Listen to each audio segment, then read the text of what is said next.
శివకార్తికేయన్ కొత్త తమిళ pan India cinema Amaran release అయి నిన్న సోమవారంతో 26 రోజులు కంప్లీట్ అయింది. ఈ 26 రోజుల గ్రాస్ కలెక్షన్స్ చూస్తే తెలంగాణలో ఈ సినిమా 23 కోట్లు గ్రాస్ కలెక్ట్ చేస్తే రాయలసీమ నుంచి 6 కోట్లు, ఇక మిగిలిన ఆంధ్ర నుంచి 20 కోట్లు, అలా టోటల్గా తెలుగు రాష్ట్రాల్లో 26 రోజుల్లో 45 కోట్లు గ్రాస్ కలెక్ట్ చేసింది. ఇక తమిళనాడు ఒరిజినల్ తమిళనాడు నుంచి 154 కోట్లు గ్రాస్ కలెక్ట్ చేస్తే కర్ణాటక నుంచి 22.5 కోట్లు, కేరళ నుంచి 12.5 కోట్లు, హిందీ నుంచి 4.5 కోట్లు, ఇక ఓవర్సీస్ నుంచి 78.5 కోట్లు, అలా టోటల్గా ప్రపంచవ్యాప్తంగా అమరన్ సినిమా 26 రోజుల్లో 317 కోట్లు గ్రాస్ కలెక్ట్ చేసింది. ఇక అందులో థియేటర్ల రెంట్లు, గవర్నమెంట్ ట్యాక్సులు, ఖర్చులన్నీ పోను డిస్ట్రిబ్యూటర్ షేర్ వచ్చేసి తెలుగు రాష్ట్రాల్లో 25 కోట్లు ఉంది.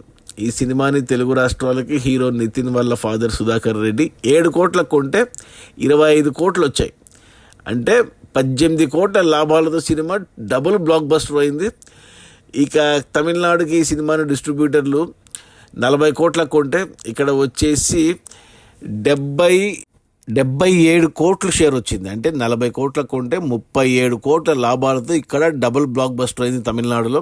ఇక కర్ణాటక, కేరళ, హిందీ అండ్ ఓవర్సీస్ కలిపి సినిమాను డిస్ట్రిబ్యూటర్లు 18 కోట్లకు కొంటే ఇక్కడ 58 కోట్ల షేర్ వచ్చింది. అంటే 40 కోట్ల లాభాలతో ఇక్కడ డబుల్ బ్లాక్ బస్టర్ అయింది.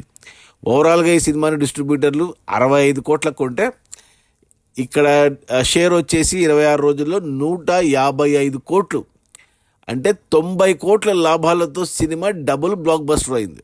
ఇక ఈరోజు మంగళవారం, ఈ మంగళ, బుధ, గురు కలెక్షన్స్ తగ్గుతాయి. ఈ శుక్ర, శని, ఆదివారంలో మళ్ళీ పెరుగుతాయి. అదే లాస్ట్ వీకెండ్కి సినిమాకు ఇక సోమ, మంగళ, బుధ, ఇక గురువారం నుంచి పుష్ప 2 వచ్చేస్తుంది. కాబట్టి ఇక రన్ కంప్లీట్ అవుతుంది సినిమాకు, నెల రోజులు అవుతుంది. కాబట్టి ఇక ఓటీటీ కూడా వచ్చేస్తుంది. నాకు తెలిసి టోటల్ రన్లో 320 కోట్ల గ్రాసు, 160 కోట్ల share. So double blockbuster 65 కోట్లకి 90 నుంచి 100 కోట్ల లాభాలతో సినిమా డబుల్ బ్లాక్ బస్టర్ అయింది. ఇది శివకార్తికేయన్ కెరియర్లోనే హయ్యెస్ట్ గ్రాస్ చేసిన సినిమా. మొదటిసారి 200 కోట్లు చూశాడు, మొదటిసారి 300 కోట్ల గ్రాస్ చూశాడు, మొదటిసారి 100 కోట్ల షేర్ చూశాడు, మొదటిసారి 150 కోట్ల షేర్ చూశాడు, అలాగే మొదటిసారి ఆల్మోస్ట్ 100 కోట్ల లాభాలు కూడా చూశాడు. ఇక తమిళనాడు నుంచి విజయ్ రాజకీయాల్లోకి వెళ్ళిపోతే ఆ ప్లేసు శివకార్తికేయన్ ఖచ్చితంగా తీసుకుంటాడు. అది మన శివకార్తికేయన్ కొత్త తమిళ pan India cinema Amaran release అయిన మొదటి 26 రోజుల్లో 317 కోట్ల గ్రాసు. అందులో డిస్ట్రిబ్యూటర్ షేర్ వచ్చేసి 155 కోట్లు. సినిమా బడ్జెట్ 130 కోట్లు అయితే డిస్ట్రిబ్యూటర్లకి 65 కోట్లకు అమ్మారు. 65 కోట్లు వెనక్కి వచ్చాయి. మరో 90 కోట్ల లాభాలతో సినిమా డబుల్ బ్లాక్ బస్టర్. Okay, bye.